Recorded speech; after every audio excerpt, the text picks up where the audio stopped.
I welcome today's motion regarding our Defence Forces. It was proposed by Senators Wilson and Gallagher, my two constituency colleagues. And I recognise the urgent need for investment and reform to improve the quality of life of personnel and the overall strength and readiness of our Defence Forces. A crisis has been allowed to develop within the Defence Forces due to long-standing neglect by a series of governments. The state has completely failed to plan for the future and to ensure that Ireland has a Defence Force that is fit for purpose.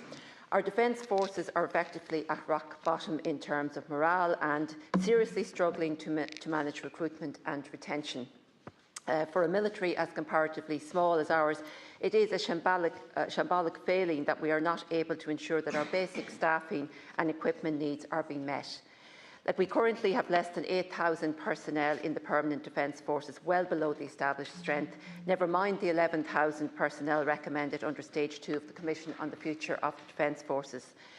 We had the embarrassing situation where ships have been put out to sea with no functioning main gun because of a lack of specialist staff to operate it, or we have been unable to put it out to sea at all due to lack of crew. I welcome the intention of this motion, but we now need to see real and meaningful follow-through from the government parties. The men and women of the Defence Forces deserve better than what they have seen from the last government. And it is worth remembering that when Micheál Martin was Minister for Defence, he repeatedly returned defence money back to the Exchequer unspent, 30 million in 2024, 70 million in 2023 and 70 million in 2022. And what this results is in the systematic decline of our Defence Forces. In the past 5 years, we have had more people leave than join, resulting in a clear drain of our experience and expertise. We've also seen how more than 900 people recruited to the Defence Forces since 2020 left within 5 years. Unfortunately, we're now in a situation where the lack of personnel and capabilities in our Defence Forces is a threat to our national security. We have seen it most recently during the visit of President Zelensky to Ireland, in which we were left vulnerable to drone attacks. There are also the very real vulnerabilities of our offshore cables and our inability to surveil our own airspace. The reality is that our Defence Forces are in a very precarious position as a result of government underfunding, and despite a series of promises and commitments, we have seen very little practical change.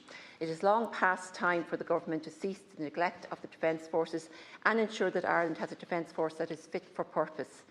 Sinn Féin believes Ireland must be both strong on defence and equally strong on protecting our neutrality. This means ensuring that we have a Defence Force that is able to ensure the safety and security of the state and enable us to participate and contribute in UN peacekeeping missions to the best of our abilities.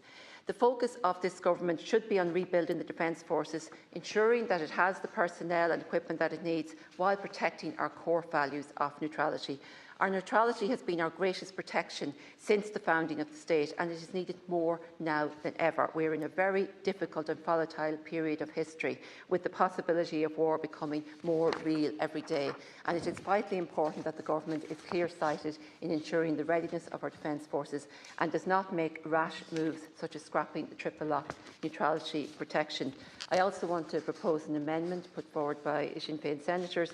And I suppose just to call on, with the amendment calls on the creation of a health outcomes assessment for Air Corps medical personnel, similar to the study of health outcomes in aircraft maintenance personnel process in Australia, in order to identify potential adverse health outcomes for said personnel and ensure that the Air Corps maintenance personnel are supported with healthcare costs for such potential outcomes using an appropriate mechanism. And just to explain, I suppose there's been multiple cases of long-term medical conditions that former Air Corps personnel believe to be connected to exposure to hazardous chemicals.